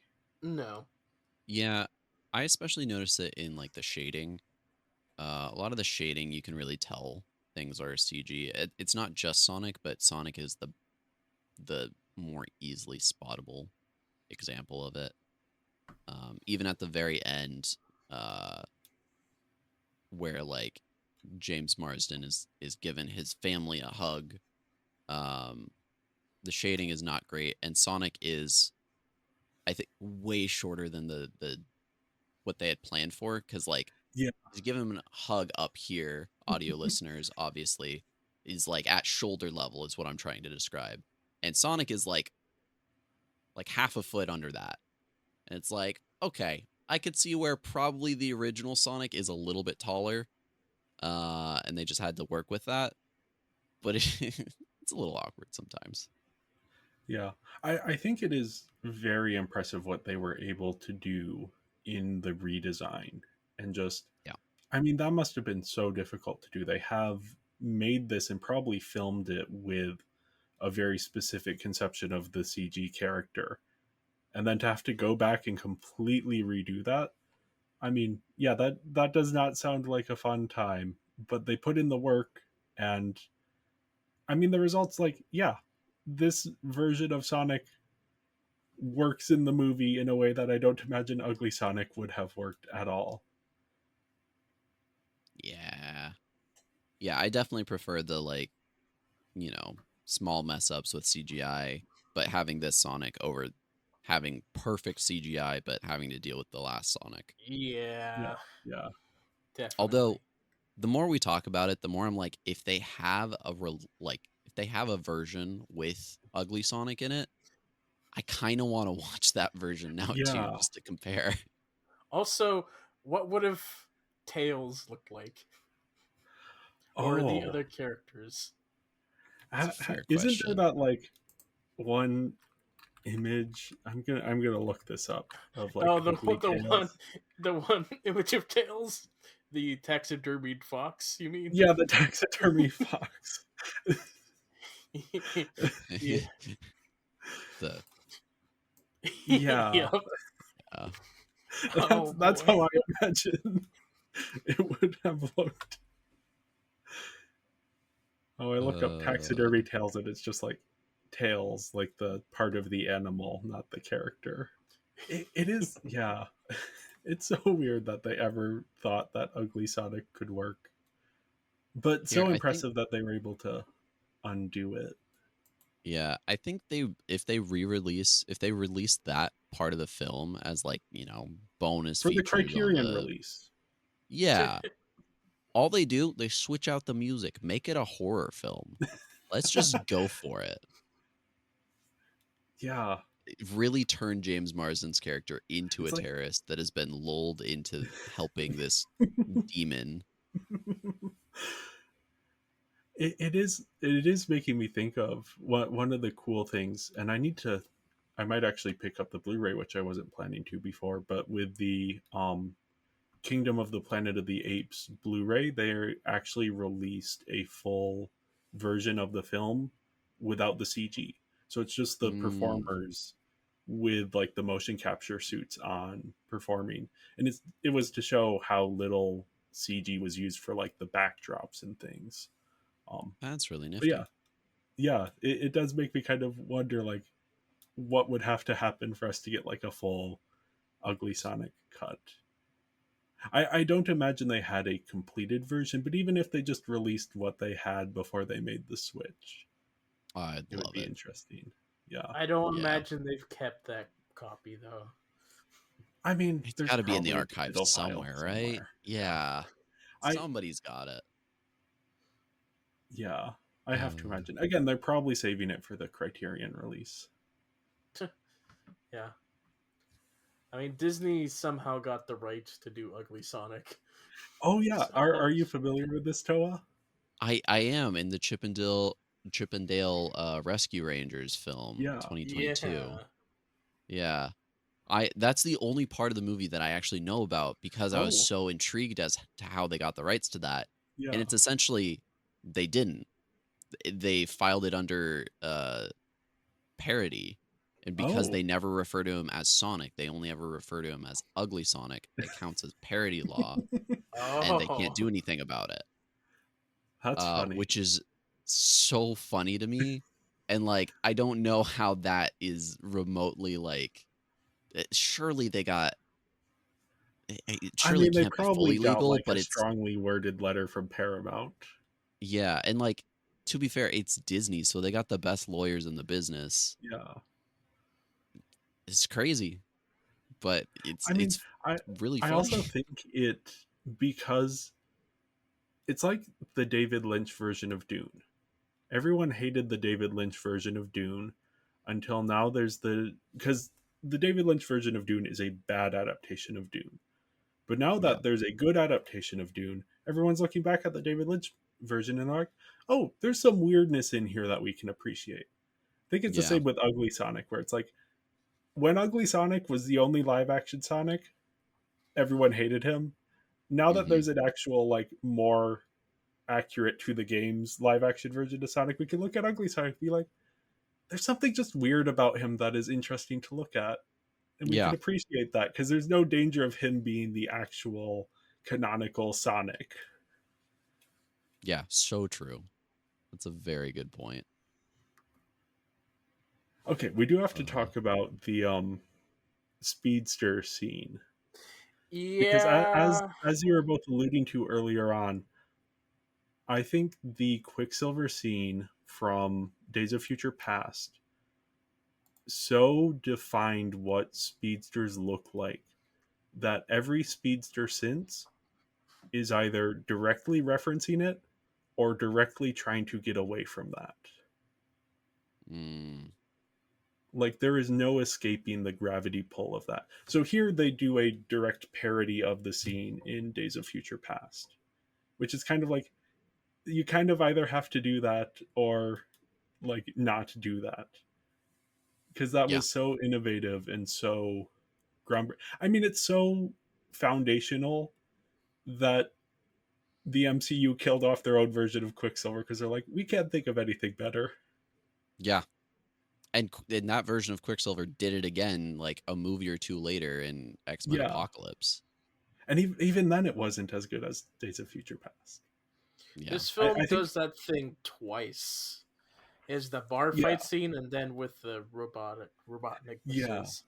But the yeah, problem with doing a scene like that is that you have established that from it takes milliseconds from him just standing there to just everything around him stopping, and then he can spend like 5 minutes with that and nothing happening, and that yeah, ends up being problematic and inconsistent when you have to find a way of like how is he gonna get defeated or something. The Flash TV show is like criminal at this because it is riddled with this. Yeah, it is every episode, like every few episodes you have like a thing where the Flash is actually really fast, and then you have every time he battles his villain he's always never running. And like the catchphrase of that show is "Run, Barry, run," because they have to keep reminding him to run because he never runs. yeah, So it's always problematic. I think honestly, how they should do that is that the speedsters have to speed up to that speed. They cannot just do it automatically. yeah, Build up to that speed and then that's great. But just immediately doing it, then you just then that's just impossible. You can never defeat that character. yeah. And it draws into question a lot of things. Like it does seem like it has to be activated, right? So yeah, Sonic has to like flip a switch and now he's going fast. Um but like there's if that's the case, what is the drawback? And if there is none, why are there problems in this film? You know? So like an easy yeah, drawback is your character gets tired more quickly or your character ages at the same rate um that they would if that was normal speed. And then it's like, okay, I'm not going to dip into super speed because then I have less time outside of super speed. I doubt they're going to go that route with Sonic. It did seem like he tired out fast, but that was arbitrary as well, and is Yeah, probably just more chalked up to a visual gag of a child having a sugar crash. Yeah. yeah. I'm for this for Sonic. I am fine being like, I'm just going to suspend my disbelief. The powers work Yeah. how they work. I'm not too Yeah. concerned with that. I think if this were trying to be more serious, then it would be more of an issue for me. The one thing I think they did really well though is at the very end. There's the fight scene where Robotnik is shooting a bunch of missiles at them. Sonic pushes them off the building, thinking, "Oh, okay, here's my solution. I'll get them out of the way. I'll go super speed, destroy everything, and then run down, catch them before they hit the ground. Easy peasy." And the twist was Robotnik is like, "Hey, I'm actually going to use your technology, go super speed as well, and now I'm going to be able to catch up to you." And I thought, "Hey, that is clever because Sonic, who's always solved his problems by just running fast, now has to do a little bit more and think quickly." And that I Yeah, appreciated. yeah. That is such a good moment. I honestly think it landed better for me than the similar moment in the Justice League movie, um, Mm, where Superman does that with the Flash. yeah, Um, yeah, for some reason, this just like the way they implemented it worked really well. That it's like, yeah, the playing field has been equalized, and now Sonic is has to approach the problem differently. yeah. Yeah, I am curious to see like where they're going to go from here in the next movies. Yeah, the one trick is when they do the super speed essentially stops time and I can move however I want kind of thing. It becomes difficult when you're trying to scale that in the future because it goes back to the Flash TV show is you just got to run faster. That's the solution. And then it's like, Yeah, okay, but if I'm running the speed of light and I run faster, w- backwards in time. yeah, like there's a limit on that. And there's a limit on people caring if that's the same solution every time. Yeah, So I am intrigued to see how they scale his power in future movies, or if they choose not to and just let his like the outside parts of the show. Maybe it's more about emotional development than yeah, or strategical development over power development. I'm okay with that too. yeah. It does make me curious how they have handled, like, especially in comic books, how they handle speedster characters in general, because I'm not super familiar with a ton of the speedster characters. The most I know is that like the iconic Marvel duos of Scarlet Witch and Quicksilver, and then Wiccan and Speed. Like Mm. the witch half of that is always more popular than the speedster side. And I think part of that is, yeah, that dynamic of like the speedster becomes overpowered very quickly, which is not to say that the witch side does it either, but the witch side you have like magic, and magic can kind of work however the author wants, whereas the speedster powers, they're going fast. There's not a lot you can like fudge with the rules there. Yeah. I think that thinking back and stuff, I think like animation has done the speedsters better because I guess films just have a tendency to go as far as you can right away, so as fast as possible. Where in cartoons, that's like they don't want to do that because then Yeah. that's not interesting to animate. So they'll just do a slower down version of the character, and if they wanted to go that fast, then they do something else or something. They're also Yeah, like Yeah. we'll have to on a check lower back budget, in so they on can't this. go that fast. But yes, I know a little bit about what's going to Yeah. happen in the next film. But yeah, Okay. Mm.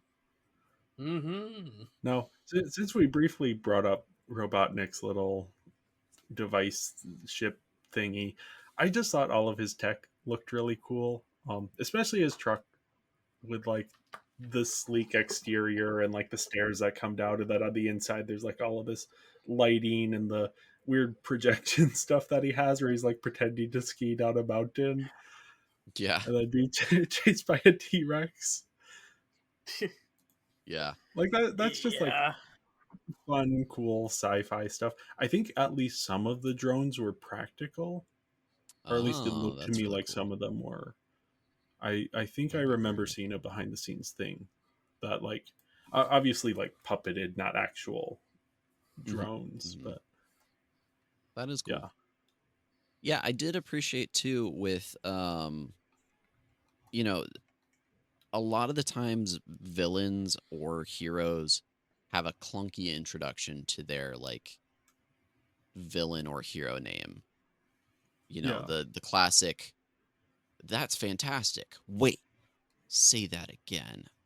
Like it can be clunky. In this film, Sonic from the get-go is nicknaming everybody. We got Donut Lord, we got Pretzel Lady. So when he calls Robotnik Eggman because all of his drones look like eggs, it's so like natural that I didn't even clock it the first time. I was like, Yeah. oh, okay, that just makes sense. Yeah, I like that. Yeah. They don't stop the film for him to respond to that, but they do stop the film so they can rip apart his like jumpsuits, which Yeah, didn't make a whole lot of sense to me. It's like, well, obviously he's flying, he's gonna need a jumpsuit. Why is that like the most shocking thing that you're seeing? It's like, I think it's what's that so red outfit you're wearing? I think it's so that they can in the like end credits scene when they show him in the mushroom land, people don't look at that and be like, "Oh, okay, I guess he's just wearing his outfit now. That makes no sense." It's like, "Okay, yeah, here we'll justify it verbally so that people can't make fun of us for it." But admittedly, The classic cinema sins proofing, yeah, exactly.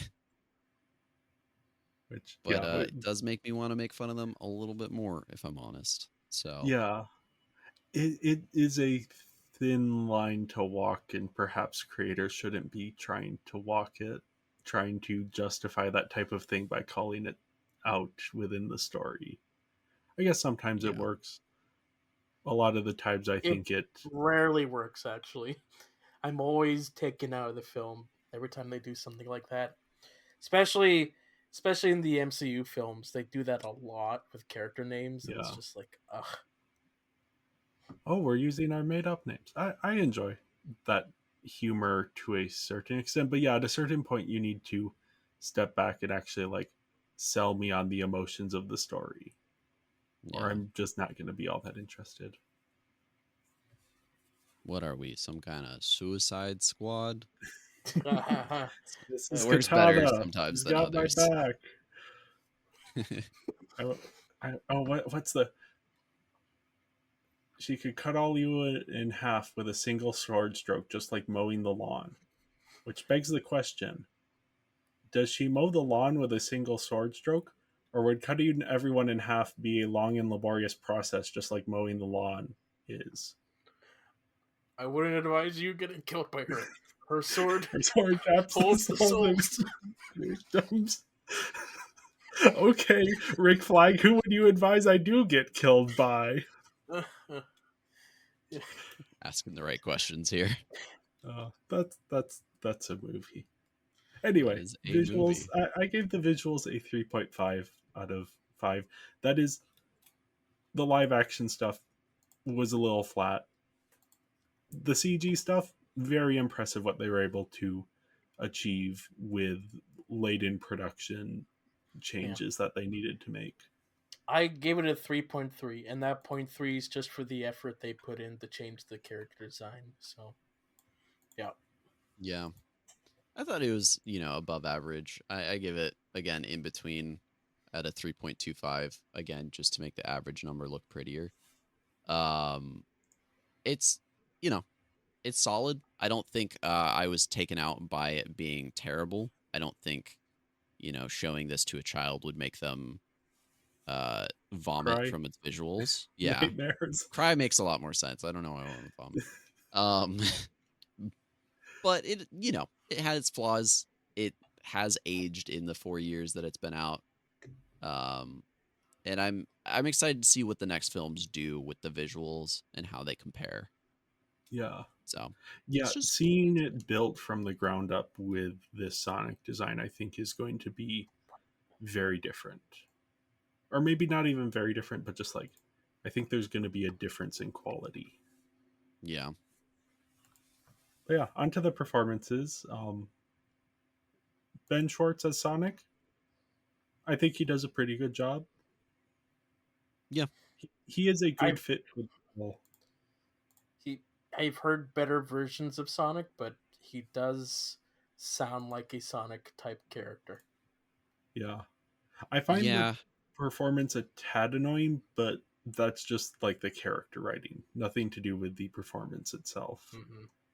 That's just like, I don't love this kind of character. So, Yeah. I think so the Sonic voice that I'm used to is a little bit more like forced in its like coolness is how I'll put it.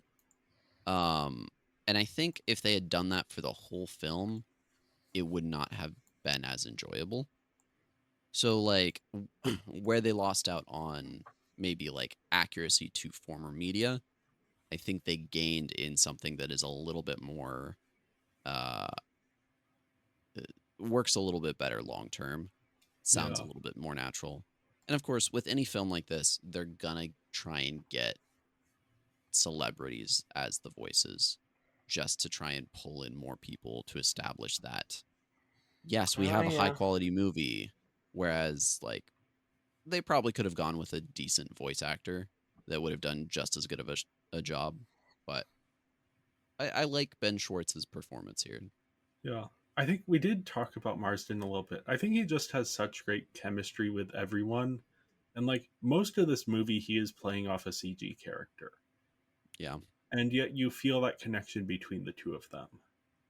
And that is just an impressive skill for an actor to have. That's honestly probably why he was in Hop. And I wouldn't be surprised to hear that his role in Hop is what got him cast here. Just because they were like, Yeah. he can do it.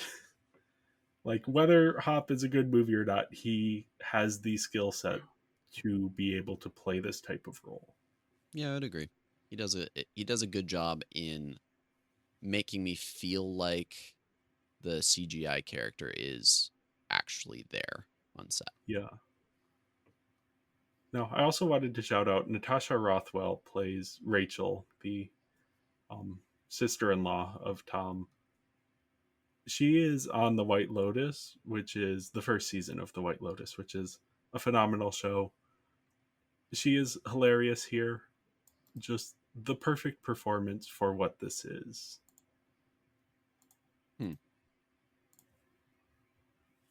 Yeah, I just Yeah. anytime I recognize an actor from a show that I enjoy, I like to look out and see what they're doing in the movie. But yeah, Jim Carrey, obviously he steals the show. Yeah. Yeah,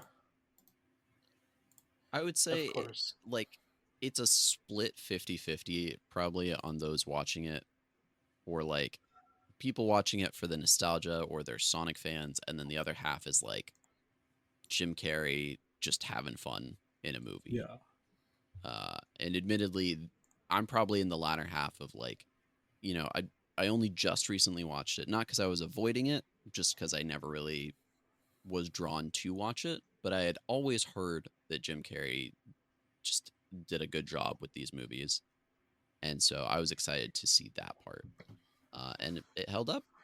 He looked like he was having fun, and I was having fun watching him. Yeah, especially since Jim Carrey had been taking like a step back from stuff in the past decade. yes, okay.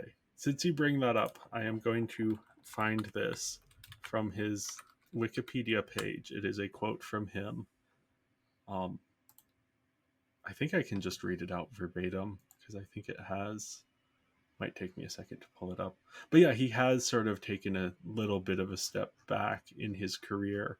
And then yeah, seeing him pop up in these Sonic movies feels very like yeah, there's something here that you aren't getting in other things. Okay, so yeah, Yeah. here is this is directly from the Wikipedia, and I think it's just funny. In April 2022, Carey announced that he was considering retirement, saying, "I have enough. I've done enough. I am enough." He said he would return if he were offered a script that he felt would be really important for people to see. In February 2024, it was announced that Carey would reprise his role as Dr. Robotnik in Sonic the Hedgehog 3. Love that. It is important for people to see, gosh darn it. I mean, if you've seen any of the trailers, they're gonna explore some stuff. Oh So yeah, they're doing weird stuff with that character. I just love that this is the Wikipedia page that is doing this editorializing of his quote versus his very next role.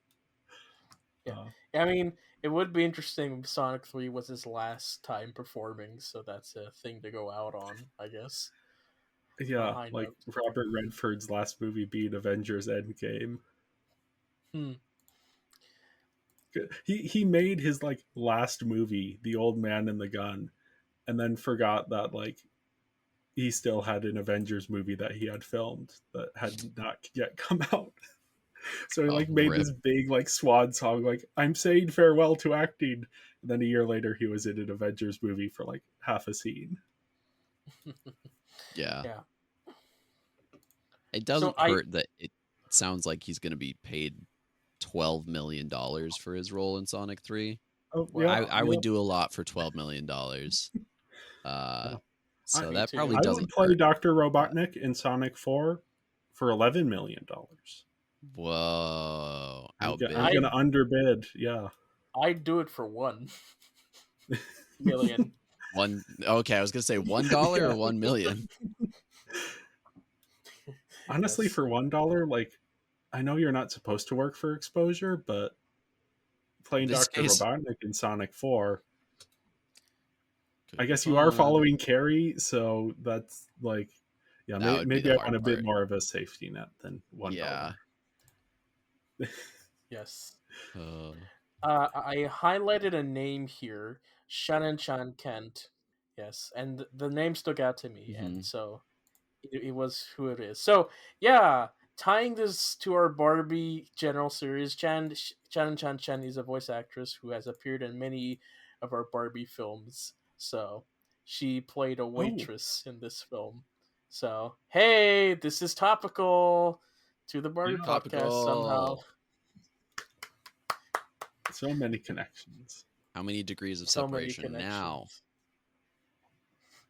Uh, Yeah, I gave the performances here a 4 out of 5. I think they are what elevates the movie. I I gave think it a that's fair. 3.2. Again, I'm just trying to make the average number look as pretty as possible. So I gave it a 3.33 repeating. Oh, okay. Um, I thought it was good. I didn't think it was like there was no most of the characters felt like I was watching a movie. There was no moment where I saw it and I was like so enraptured with the performance that I forgot I was watching a movie. It was never bad. I never felt like any of the performances were bad, but none of them made me immersed in the film. And so it's above average for sure, but I wouldn't say it's like extraordinary. Oh, yeah, on So to yeah. sound. I thought the score was solid enough. There were certain tracks where I was catching references to the games, and apparently there are Hmm. also ones that I wasn't catching when I scrolled through some of the YouTube comments. So I thought that was cool. It's a very refreshing thing after watching the Mario movie, which is a lot of 80s hits rather than actual Mario music. So to have the score actually be paying homage to the games in that way. Yeah, well, to be fair, there is a lot of licensed music in this film as well. but I will agree it doesn't feel like it's replacing a spot where like a video game soundtrack or a traditional soundtrack could go. Yeah. It's just additional. Like obviously the slow-mo bar scene has licensed music in it. I feel like you can't do the Quicksilver scene without some sort of licensed music. At this point, it's part of the trope. Yeah. Yeah. And you know they used Supersonic. I'm gonna make a Supersonic Man out of you. It's like, Yes. Yeah. yeah, that makes sense. Not You gonna kind of argue gotta. that. What's that? Oh, I don't remember what the name of that song is. It's a Queen song. Don't stop me now. Yes, don't start me now. That's what it is. Yeah. But none of our popular Sonic songs, like "Gotta Go Fast" or "Rolling Around at the Mm, Speed of Sound," you know. yeah. See, that would have crushed it. That would have been too good, John. They had to save that for hopefully future movies, Perhaps we'll see. perhaps. Yeah. I thought overall the sound design was pretty solid. Yeah. They do have some of the like sound effects Yeah. from the games, but Yeah. Yeah, I they liked. don't overdo it. Yeah, you know, Sonic has some of the most iconic sounds of most games. Obviously, like Sonic and Mario were competitors for a long time. With you know the whole Sega Nintendo console war was the original console war. Yeah. And for good reason. Both of them have excellent marketing. All of their sound effects are iconic, easily distinguishable as what they are. And I think it was a good amount of usage in this. I think if they overused it, you would kind of feel the separation of, oh yeah, this should be more of a video game movie. And if they didn't use it at all, it would feel underserviced. So I think the amount that they used was just about perfect. I could use like a little bit more, maybe if the soundtrack had a lot more uh like actual tracks from the game, I would have enjoyed it a little bit more. But I also don't know how much they did or didn't outside of the like 3 Sonic tracks that I know by heart. So they might have. I can't say otherwise. Yeah, there were definitely ones I didn't catch, even though I have played enough of some of the games to like recognize some of the big songs. So yeah, it seems like they were doing a good job paying homage without letting it overwhelm everything. So yeah, Yeah. I gave the sound a 3.5 out of 5. I gave it a 3.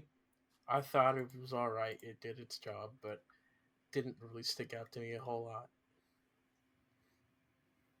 No, you guys have messed up my scores. I had perfect, like I had non-repeating average scores, and now I have to do math to figure it out in real time.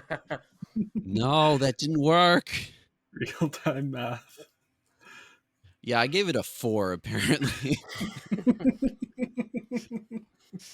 All right. No, probably more likely I gave it a 3.5. Like I thought it was good.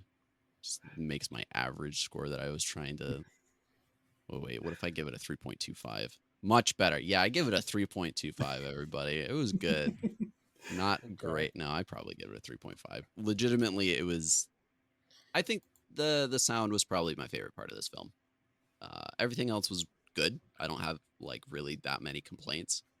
Just the sound felt good. Mhm. Yeah. Felt right.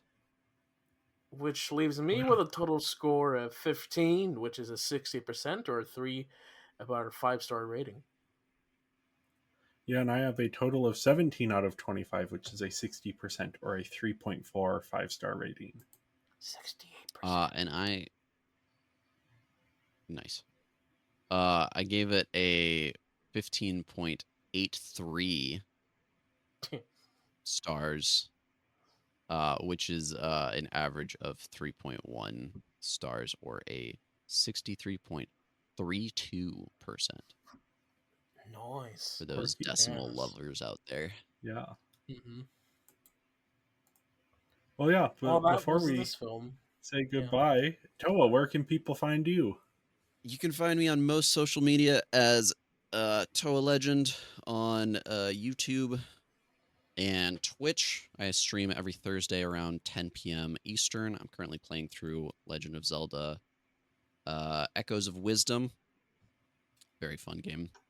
Yeah, And anywhere else that you can't find me under Toa Legend, it's probably Toa Legend of Ice. That's it. That's all. That's all I got to plug. Thank you everyone for listening, and make sure to follow us on social media. We're Binging Barbie Podcast on Instagram and Tumblr, Binging Barbie on Twitter and Serialized, and Binging Barbie, a Barbie movie podcast on Letterboxd. And if you enjoyed this episode, make sure to leave a 5-star review and go join our Patreon at patreon.com/Binging Barbie Podcast. We'll be back next week to, I assume, be talking about the second Sonic film, Sonic 2. So, yes, yeah. I just realized I didn't write you an outro there. So yeah, Sonic 2 next week. And yeah, until then, gotta go fast. Gotta go fast. Bye, Barbie. Bye, Sonic. Bye, Sonic.